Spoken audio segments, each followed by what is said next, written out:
How to cancel a StockX order. Hello everyone, this is Sabrina here to help you today. So without any further ado, let's get right into the video. So first, launch your Google and over there search for StockX. After that, log into your account and then go to my account. Tap on buying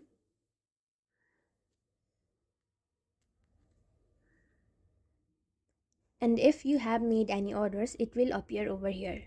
Since I do not have any orders, there is nothing shown up here.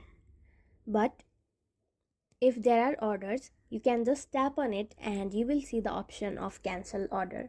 Simply tap on it. You might have to give the reason of canceling your order, but once you do it, it will be easy. So that's it. Thank you for watching this video.